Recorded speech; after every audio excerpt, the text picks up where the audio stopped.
Bonjour mes chers, merci pour votre fidélité à l'émission L'école du sabbat. Vous êtes nombreux à nous suivre et à témoigner des bienfaits de Jésus dans votre vie à travers cette émission. Que le Seigneur vous bénisse. Aujourd'hui, nous allons mettre les pieds dans les plats et présenter sous le thème la fondation du gouvernement de Dieu, le lien entre le sanctuaire, la loi de Dieu, le sabbat et la crise à venir au sujet de la marque de la bête. Pour cet exercice, j'ai le plaisir d'être accompagné par Gaston et par Martial. Bienvenue à vous. Bah écoute, merci, je suis heureux de l'être là, moi. La joie est partagée. Martial, veux-tu nous unir dans la prière avant de commencer? Prions. Notre Dieu, notre Père, nous te remercions, Seigneur, pour cette opportunité que tu nous donnes d'être autour de ta parole, parce que systématiquement, nous avons des choses à apprendre de toi. Alors prépare nos cœurs, prépare nos esprits à pouvoir t'écouter, à pouvoir comprendre également les enseignements que tu as à nous transmettre, et que ce temps d'échange puisse permettre à nos amis qui regardent cette émission de pouvoir continuer leur réflexion, parce que tu es un Dieu immensément bon pour l'être humain. Amen. Que ta volonté donc soit faite durant ce moment. Je t'ai prié au nom de Jésus-Christ. Amen. Amen. Comme annoncé, nous allons parler du sanctuaire, de la loi de Dieu. Alors, je commence ma première question en vous demandant quelle différence faites-vous entre les prescriptions, les ordonnances données par Dieu et à Moïse et la loi de Dieu? Est-ce qu'il y a une différence entre ces deux choses ou bien c'est la même chose? En tout cas, ce qu'on peut dire, c'est qu'il y a une différence, Okay. très clairement. La première chose, me semble-t-il, quand on lit le texte biblique, l'Ancien Testament, Dieu va prendre un soin particulier à écrire sa loi lui-même. Intéressant. D'abord, premier élément, c'est-à-dire qu'il ne laisse pas la capacité à Moïse d'écrire la loi. Il va prendre des tablettes de pierre, il va écrire, le texte dira, de son droit. On parle de la loi morale. Absolument. Okay. Ensuite, il transmet tout fait, cet élément-là, à Moïse. Bon, on connaît l'histoire. Hein. Donc Moïse, il redescend, il trouve le veau d'or, il est énervé, il casse la loi et il revient. Donc Dieu va lui dire, écoute, la première fois tu l'as cassé, très bien. Maintenant tu iras faire les tablettes et moi encore, j'écrirai de mes droits. Donc c'est intéressant parce que Dieu ne laisse pas l'humain écrire sa propre loi pour qu'il n'y ait pas d'erreur, pour qu'on puisse savoir. Et puis, on utilise l'expression aussi, gravé dans le marbre. Quand quelque chose est gravé dans le marbre, c'est que ça ne bouge pas du tout.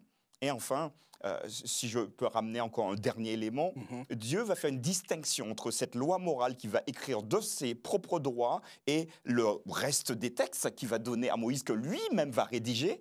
Et il va faire une différence. Il va lui dire, écoute, ces 10 paroles que je te donne, tu vas les mettre au sein même de l'arche, de ce coffre spécial. Tu mettras ça. Et ensuite, tout ce que toi tu as écrit, tu vas mettre, absolument, tu le mettras à côté.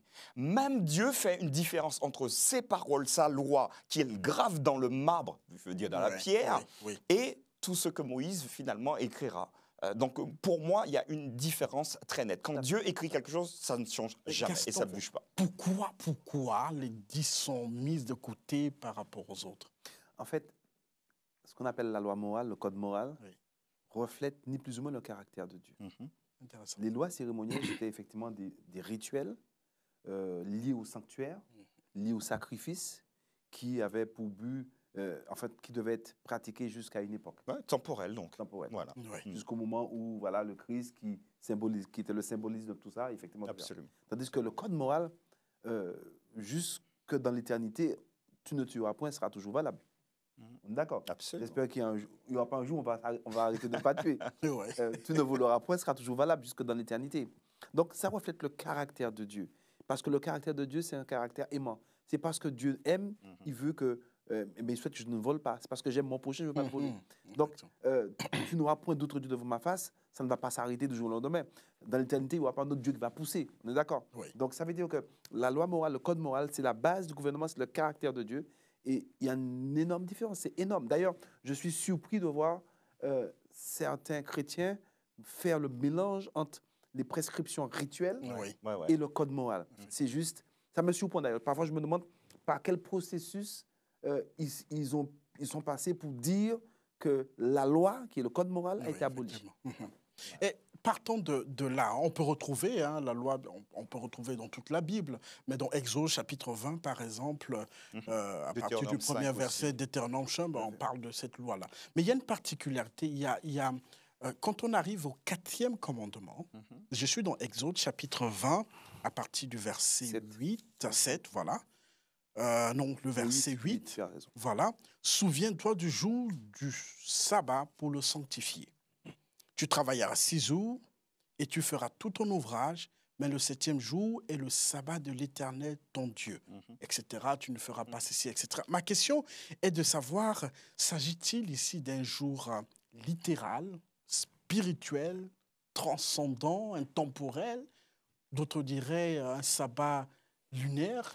Est-ce que c'est un sabbat concret? Alors pour moi, il est parfaitement concret et palpable. D'ailleurs, le texte commencera par « Souviens-toi du jour ». Du jour, bon, c'est-à-dire que si je te dis, je te donne rendez-vous mardi, ben c'est bien un jour réel, il est réel celui-là. Donc c'est une séquence du temps que Dieu a mis en place et le texte le montre très bien parce que ça fait référence très clairement à la création. Où Dieu, alors sabbat pour nos amis, c'est cessation d'activité.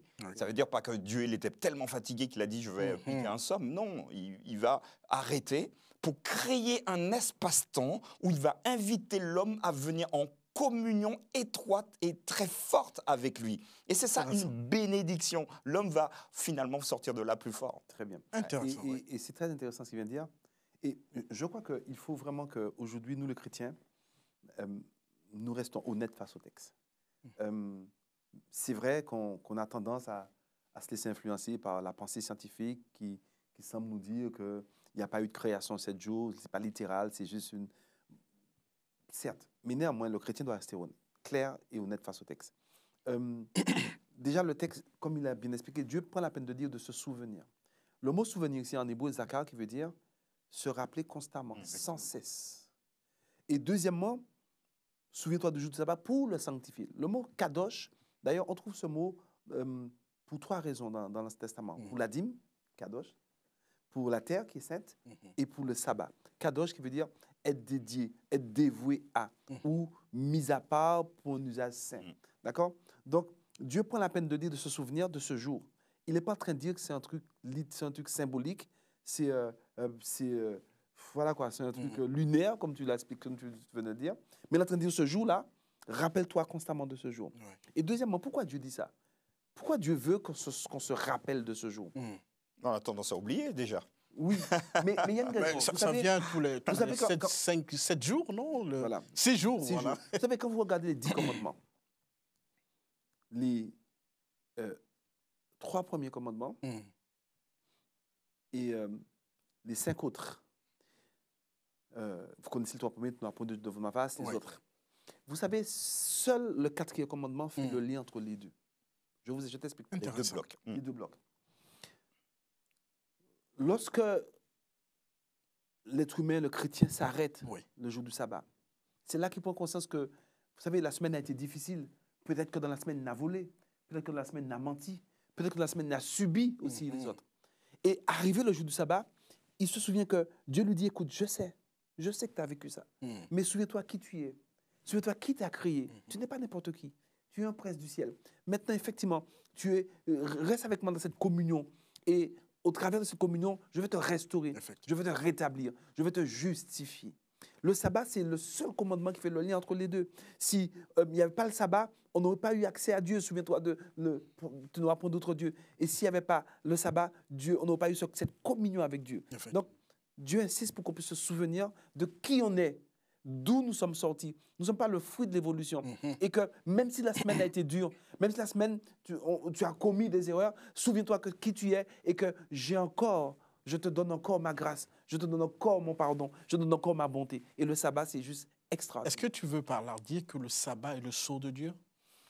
Ce n'est pas le sceau de Dieu, c'est le Saint-Esprit qui est le sceau de Dieu. Mais le sabbat, c'est le signe qui montre, on va revenir là-dessus, auquel on aura le sceau de Dieu. Alors, peut-être un petit élément de rajout. Alors, même si intuitivement il nous le dit, hein, mais on n'attendra pas le sabbat pour demander pardon. C'est clair. Que si en semaine on a fait quelque chose, on rend compte, il faut le faire tout de suite. Et ça, c'est intéressant puisque le texte qu'on va continuer, il va aller jusqu'au bout en disant « Car en 6 jours l'Éternel a fait les cieux et la terre ». Et le texte, verset 11 dira « C'est pourquoi l'Éternel a béni le jour du repos et l'a sanctifié ». Le seul jour qui était béni dans la semaine, je suis vraiment désolé pour tous ceux qui ne le croient pas, c'est pas le premier, le troisième, le sixième, c'est le 7e. Et Dieu, quand il fait quelque chose, il ne se trompe pas. C'est clair. Je ne suis pas suffisamment intelligent en qu'humain pour dire « Seigneur, j'ai quelque chose à te dire ». En fait, tu t'es trompé. Tu t'es trompé, tu as béni le 7e jour, mais en fait, tu n'aurais pas dû. Tu aurais béni le 6e ou le 1er ou le 4e. Je ne peux pas. Donc, observons le fait que Dieu soit mon créateur. Le souverain. Absolument. Je me plie à sa volonté, pas parce que j'ai peur de lui, c'est parce que j'aime ce qu'il a ouvert pour moi, absolument. Et c'est bon, c'est très bon. Et puis certaines personnes peuvent dire, oui, qu'on puisse prendre le dimanche ou le samedi. Non, c'est pas ça. Ça revient en même. C'est pas ça. Là, on a affaire à l'autorité de Dieu, le gouvernement de Dieu. Dieu a dit c'est le 7e jour. C'est le 7e jour. On est d'accord ou pas? Donc, maintenant que certaines personnes puissent dire, oui, mais ça sert à rien. Non, Dieu veut que toi et moi, nous en tant qu'êtres humains, nous puissions l'obéir par amour. D'accord ou pas? Pas par peur, mais par amour parce que on est heureux de savoir que Dieu nous a sauvés. On est heureux de savoir que Dieu nous a justifiés, nous a sanctifiés. Et voilà. Parlons de ça, Gaston. Il y a quelque chose, c'est que quand j'étais enfant, là où on m'interdisait d'aller, ma curiosité me pousse toujours à y aller. C'est-à-dire, j'aime franchir l'interdit. Est-ce que dans le passé, c'est propre à l'humain, il paraît. C'est propre à l'humain. On le dit dans l'Épître aux Romains. Dans le passé, il n'y a pas eu une tentative de la part des humains de changer ce jour du sabbat à un autre jour, par exemple? On ne va pas tourner autour du pot. Moi, je vais être un peu cash, mais bien sûr que oui.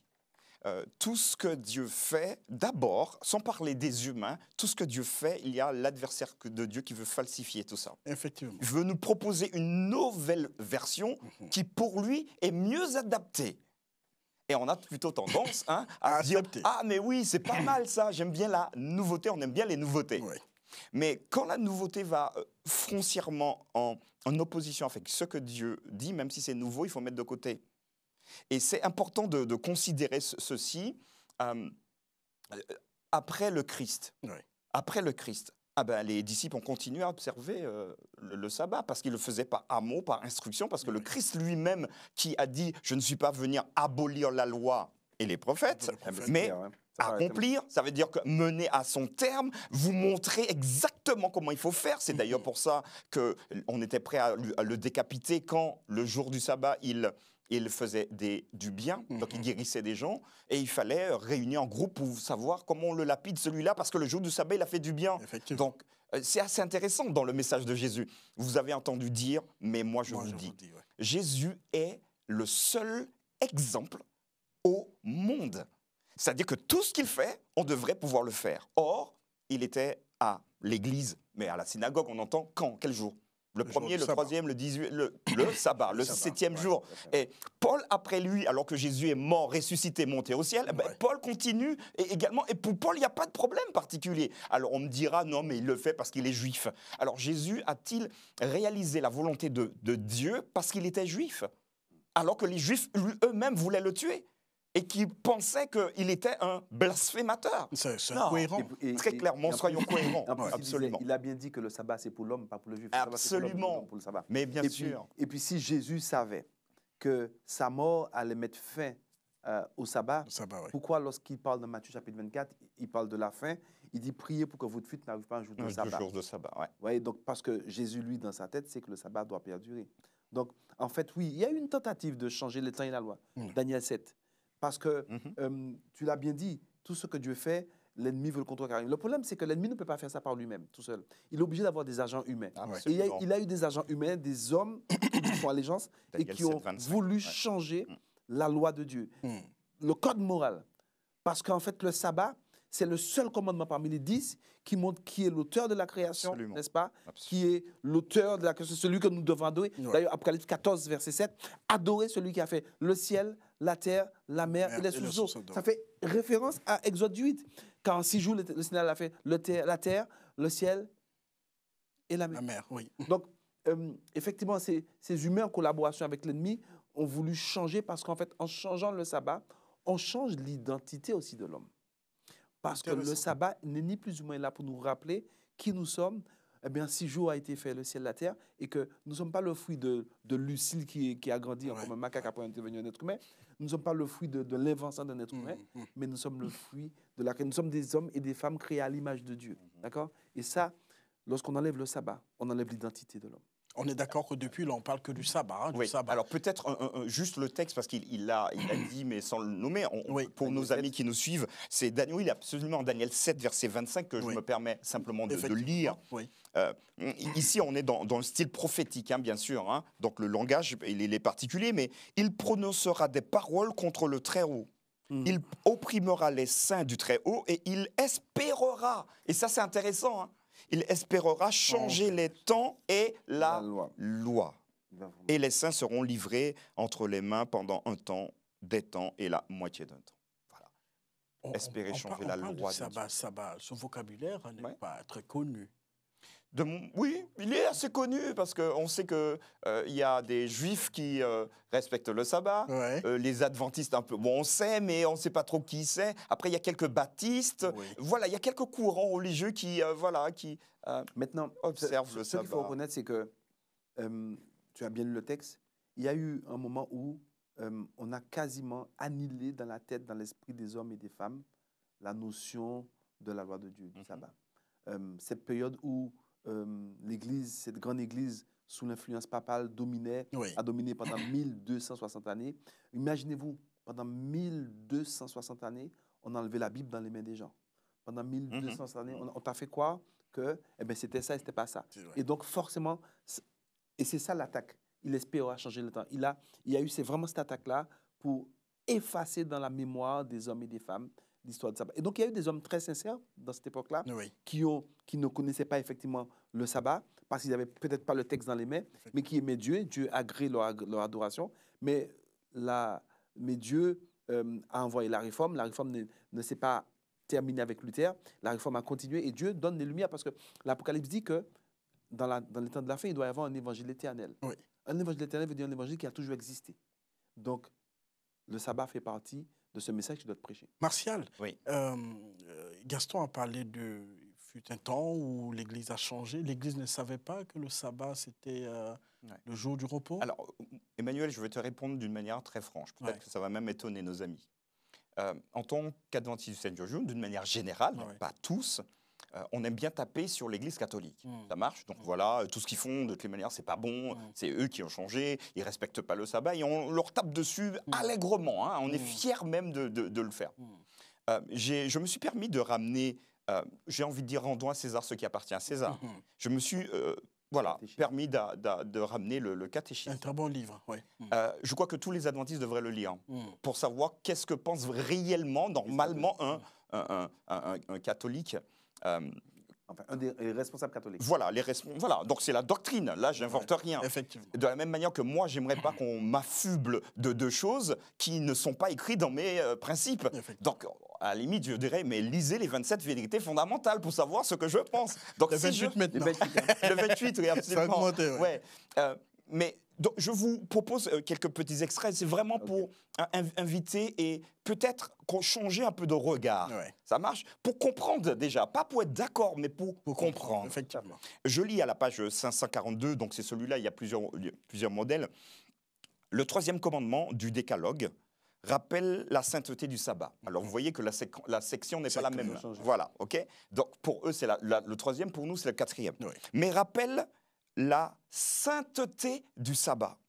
Le 7e jour est un sabbat, un repos complet consacré au Seigneur. J'invente rien, c'est écrit. Alors, je ne suis pas tout à fait d'accord avec la rédaction. Avec la formulation. Voilà, la formulation. Et donc, le 7e jour est un sabbat.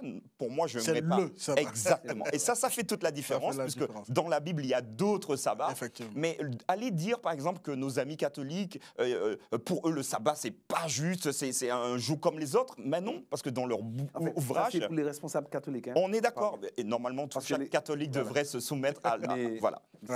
Maintenant, je vais vous lire un deuxième paragraphe, toujours, cette fois-ci à la page 543, même si ce n'est pas ça le fond de notre idée, mais c'est pour comprendre derrière. C'est important d'aller dans ce sens, oui. Jésus est ressuscité d'entre les morts le premier jour de la semaine. Il donne plusieurs textes. En tant que premier jour, donc ils sont au clair qu'il est ressuscité le premier jour, le jour de la résurrection du Christ rappelle le premier jour de la création, en tant que 8e jour qui suit le sabbat. Donc le sabbat, ils sont au clair avec. Il signifie la nouvelle création inaugurée avec la résurrection du Christ. Quand un ami catholique te dit « moi je vais à l'église plutôt plutôt le dimanche », moi j'ai envie de lui dire, comme disait un professeur, un de mes professeurs, mais tu peux aller à l'église le dimanche, et c'est très bien. Il a fait le choix. Ouais, mais n'oublie pas qu'il faut y aller le samedi, parce que c'est ce que Dieu te demande de faire. Voilà. Donc tu veux mettre en avant la résurrection, fais-le, il n'y a pas de problème à ça. Il n'y a pas de souci. Voilà, mais n'oublie pas que c'est le 7e. Qui est le jour d'adoration. Absolument, dit par Dieu. Donc tout ça pour dire que parfois on fait des amalgames et on se fait la guerre. Mais je crois que dans tout ça, Dieu nous invite à revenir à l'essentiel. L'essentiel étant la parole de Dieu. Et au lieu de mélanger donc tradition, parce que nous en avons aussi des traditions. Effectivement, partout. Mais c'est important. Alors, il y a de bonnes traditions, des mauvaises traditions, hein, ça marche. Mais revenons. J'invite tous les chrétiens d'une manière très large à revenir à l'essentiel. Est-ce que merci beaucoup pour l'explication. Est-ce que vous ne voyez pas que derrière ce changement humain, il y a une force maléfique, il y a le diable qui agit dans tout ça pour manipuler certaines choses? Évidemment. Ça, comme je l'ai dit, c'est le diable qui est derrière tout ça, mais il a besoin d'argent humain pour pouvoir mettre ça en pratique. Il ne peut pas faire ça de lui-même, d'accord?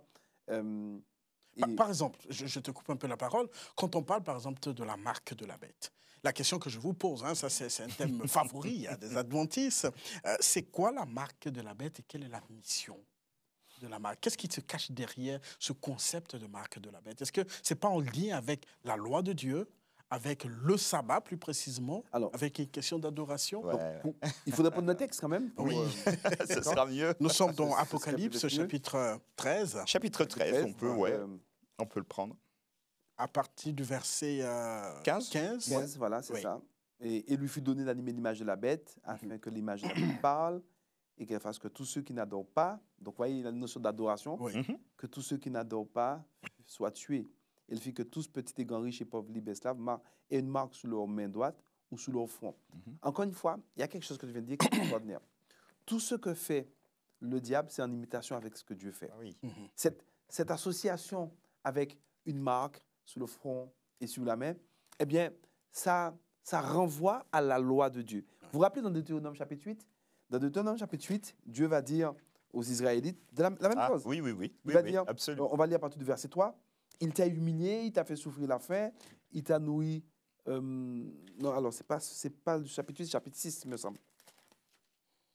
Deutéronome chapitre 6. Oui, c'est le 6. Chapitre 6, à partir du verset 8. En parlant des commandements de Dieu, on peut prendre à partir du verset 5. Tu aimes l'Éternel ton Dieu de tout ton cœur, de toute ton âme, de toute ta force. Et ces commandements que je te donne aujourd'hui seront dans ton cœur. Et il continue au verset 7. Tu les inculqueras à tes enfants, tu en parleras quand tu seras dans ta maison, quand tu iras en voyage, quand tu te coucheras, tu te lèveras, et tu les liras comme un signe sur tes mains. OK? Et ils seront comme quoi? Comme des frontaux entre les yeux. Tes yeux. Marque sur le front. Absolument.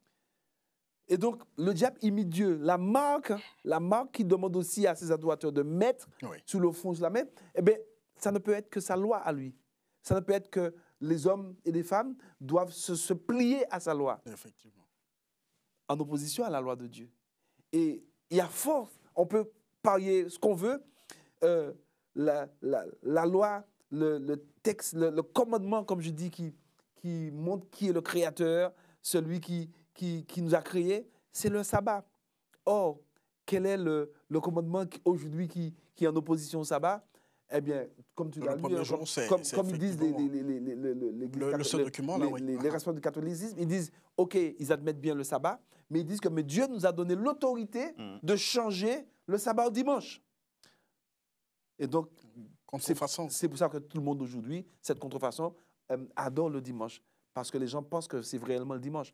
Donc voilà. Il y a une sorte de concurrence entre et deux forces. Il y aura cette opposition. Et pourquoi un signe?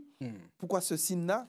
Parce que Ézéchiel 20, verset 20 dit, observez mes sabbats, parce que ce sera un signe entre vous et moi. Pas une marque. Hein. Pas une marque. Un signe. OK? Donc, en tout cas, une chose est sûre, c'est que la marque de la bête n'est ni plus une loi aussi qui va en opposition avec la loi de Dieu. Voilà. Peut-être rajouter quelques petits éléments. Alors, peut-être il y en a qui se posent la question de savoir, ouais, mais le front, la main, pourquoi le front, pourquoi la main? Mais simplement, alors c'est très factuel, hein, le front, ça représente le siège de la pensée. Donc, quand vous avez quelque chose sur le front, ça veut dire que c'est dans votre raison, dans votre cerveau. Voilà. Et la main droite, en général, la plupart des gens sont droitiers, mais c'est l'action. Okay? Donc, quand on pense quelque chose et on agit en conséquence, donc il faut en avoir pleinement conscience et agir en conséquence. Là, effectivement. Donc, ce n'est pas une marque visible, en fait. On est bien d'accord. L'attitude montre que, OK, on accepte cette loi de la bête, et puisqu'on accepte, en toute connaissance de cause, on agit. Absolument. Alors, tout à l'heure, vous avez souligné quelque chose sur lequel j'aimerais revenir.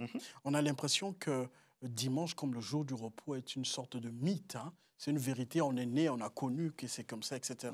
Et aujourd'hui, vous parlez du sabbat. Vous revenez sur la parole de Dieu. Comment, d'une manière concrète, vous, pasteur, vous qui écoutez, on peut amener quelqu'un qui a toujours su que le dimanche est le jour du repos à se questionner sur le vrai jour de l'adoration? À mon sens, je ne vais pas convaincre, en tout cas, je n'essaierai pas de convaincre la personne que, en fait, tu te trompes. J'aimerais simplement lui demander, est-ce qu'on peut faire tous les deux confiance à la parole? Et pour avoir discuté avec certaines personnes, ceux qui réussissent à dire que le sabbat, en fait, c'est plus la peine, ils utilisent 3 ou 4 textes bibliques et c'est tout. Il n'y en a pas plus. Mais des textes qui sont un peu ambigus. Voilà. Alors que 99,99 textes sont très, très, très clairs, hein, donc il n'y a pas d'ambiguïté. On en prend 3 ou 4, surtout de Paul, pour dire oui, mais voilà, tu regardes, donc c'est plus la peine. Alors c'est soit c'est aboli, soit c'est pas aboli. Soit Dieu il s'est trompé, soit il s'est pas trompé. Donc il faut le dire. Donc si tu me dis que Dieu s'est trompé, je te dis d'accord. Donc c'est ton choix, mais c'est pas le mien. Ça c'est la première chose. Mais je crois que l'essence même, pour peut-être accompagner, inviter, encourager nos amis qui ont des difficultés, c'est de se demander: est-ce que je veux suivre le Christ ou pas? C'est d'abord ça, en numéro 1. Pas est-ce que je vais prendre le samedi, le dimanche ou le mercredi ou le vendredi, pardon, pour nos amis musulmans. Pas du tout. Mais est-ce que tu veux suivre le Christ? Et si tu veux suivre le Christ, tu feras comme il a fait. Est-ce que tu es prêt à faire comme il a fait? Si c'est oui, maintenant, si tu n'as pas la force, demande-lui la force. Et c'est lui parce que c'est le Saint-Esprit qui convainc. On a envie, théologiquement, parce qu'on est pasteur, on a fait des études, à sortir l'artillerie exégétique, systématique, pour aller voir, regarde, le texte dit, c'est bien de le faire. Mais n'oublions surtout pas que d'abord, c'est Dieu, avec son Saint-Esprit, qui transforme les cœurs. Et moi, je vous garantis, me semble-t-il, que quand c'est Dieu qui nous convainc de quelque chose, c'est ancré en nous à vie. Ça, c'est vrai. Alors que si tu me fais une belle démonstration, je dis « Ah ouais, mais t'as raison, je vais te suivre. Et puis finalement, c'est toi qui m'as démontré. Mais c'est pas encore ancré en moi. Mais quand Dieu ancre quelque chose en nous, on bouge plus. Et en fait, tout ce que tu dis, c'est très juste. On peut convaincre quelqu'un, mais pas le convertir. On peut convaincre quelqu'un de... Voilà, ce que dit le texte. Alors, ce qui va convertir, c'est parce que, cette personne voit en moi aussi Jésus. Cette personne a le sentiment que je l'aime vraiment. Je peux donner tout ce que je veux comme texte biblique pour démontrer, OK, mais si ma manière d'être avec cette personne, si ce que la personne ressent, si cette personne a le sentiment que je ne l'aime pas et que je suis dans un combat théologique avec, oui, la personne me dira, mais oui, c'est vrai, bon, j'ai vu que c'est le sabbat, mais il n'est pas converti. Donc, c'est Jésus qui convertit par l'action du Saint-Esprit. Et effectivement, lorsqu'on amène ces personnes-là au pied de Jésus, à ce moment-là, on peut mieux les enseigner. Et puis, je pense aussi, et ça je le dis surtout pour ceux qui sont déjà chrétiens, il nous faut avoir comme seule source d'autorité la Bible. Je le répète, il nous faut avoir comme seule source d'autorité la Bible et rien que la Bible. Et ça, je le dis pour les adventistes aussi. On a trop de sources. Et tout le monde sait tout, et puis on ne trouve pas ça dans la Bible. C'est pareil pour les chrétiens, les protestantistes, les catholiques aussi, pour toute autre communauté chrétienne. On a trop de sources. Mon pasteur a dit, mon apôtre a dit, ainsi parle l'Éternel qui commande. Voilà. Et rien que ça. Amen. Est-ce qu'on peut conclure en disant que la fondation du gouvernement de Dieu, c'est le sabbat? Cette leçon. La question c'est? Est-ce qu'on peut conclure cette leçon en disant que la fondation, ou bien l'une des fondations du gouvernement de Dieu, c'est le sabbat? Je ne dirais pas que la fondation du gouvernement de Dieu, c'est le sabbat.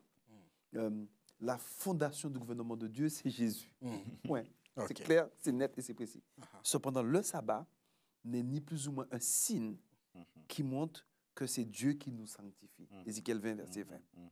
Et en étant dans cette dynamique du sabbat, eh bien, le sabbat devient tout d'abord un symbole d'un salut accompli en Jésus-Christ pour moi.